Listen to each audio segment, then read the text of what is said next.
Let's talk about Gunfighter's Ball. Gunfighter's Ball is a Wild West shootout game for tabletop miniatures.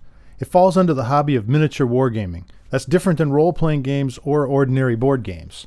The big attraction for these kind of games are the figures and buildings themselves. Assembling and painting the miniatures is as much a part of the hobby as playing the games themselves. Gunfighter's Ball is the culmination of a couple of decades of experience running Wild West games for lots of different people and the input of numerous game masters and players. We've weeded out those elements that are superfluous, a waste of time, or tedious, and distilled a game system that did what we wanted it to do. Here are the essential concepts to understand in order to start rolling dice. The rest can be learned by playing a couple of quick practice turns. The game is played on a board that includes model buildings and scatter terrain. Gunfighter's Ball laser-cut MDF building kits are available, and other companies make compatible terrain pieces. Each player takes on the role of one or two Wild West characters represented by a figure from their collection of painted miniatures. By the way, playing the game does not require everything be painted.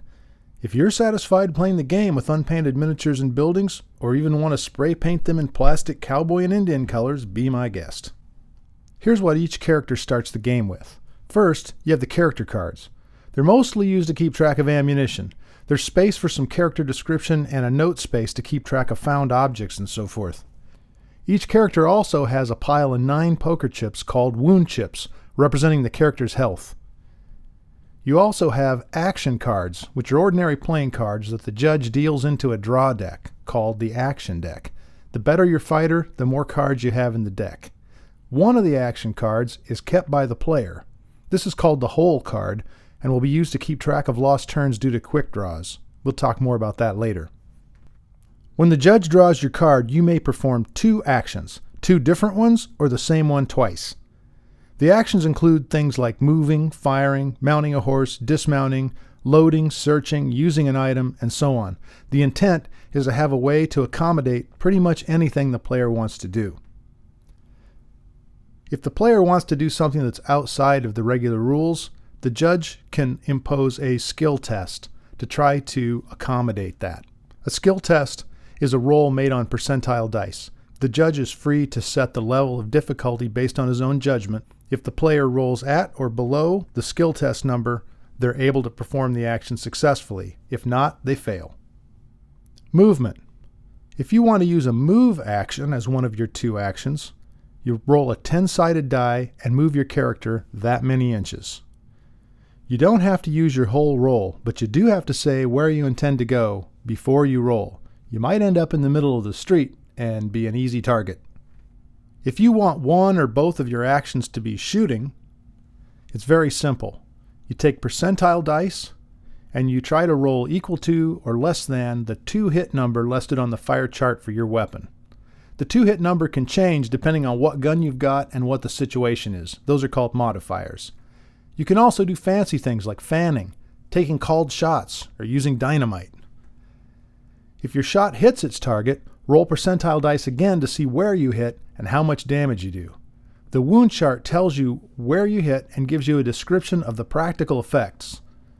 For instance, if you roll a 42, it's a deep back wound. The practical effect is falling prone, and when you get up again, you'll only be moving half for the remainder of the game. As you recall, you keep track of health with poker chips, 9 chips for 9 lives, so to speak. For each wound, you have to roll and see how many chips you cash in. You need a die called a D3. It's a 6-sided die that's numbered 1, 1, 2, 2, 3, 3 for a result between 1 and 3. That's the number of chips you have to cash in. When you get down to your last 3 poker chips, you'll notice that they're red. That means you're mortally wounded.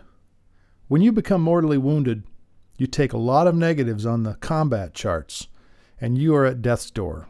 When you get down to only 1 chip, not only do you stand the chance of one of your enemies knocking you off, you also might simply bleed out at the end of the round, depending on what you roll.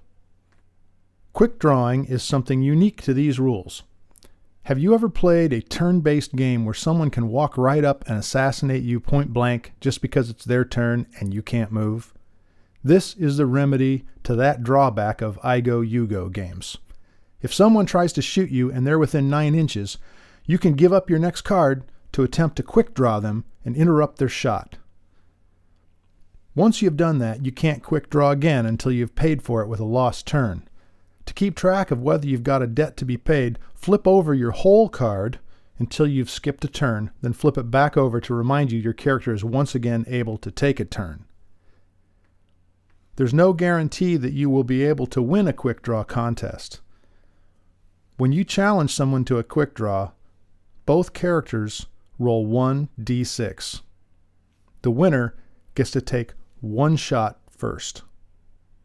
The loser, if he survives that shot, can take one shot back. Of course, once you use a quick draw, if you haven't paid for it yet with a lost turn, you're at the mercy of your enemies. They can walk right up to you and assassinate you.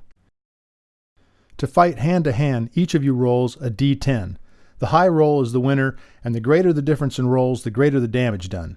If you win by 6 or more, you can choose any of the wound results, or make them roll on the same damage chart used for Gunfire.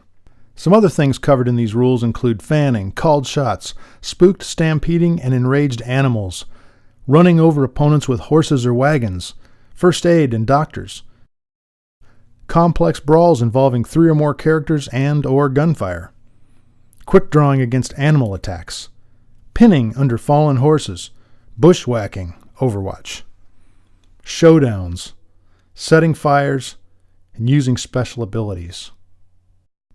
The rulebook has an extensive chapter on scenarios and a section on creating your own scenarios that's very in-depth. It also has an introduction to painting and modeling.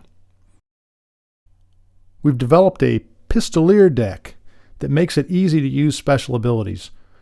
The abilities are in the rulebook, but the cards make it very easy to use them. We're working on a weapons deck called the Dirty Trick deck, which probably won't be part of the Kickstarter. We'll also have a special wound deck called the Black deck, which is complete, but may or may not make it into the stretch goals. If you have any questions, please visit knuckleduster.com, the Kickstarter, or our Facebook page. Thanks for your time.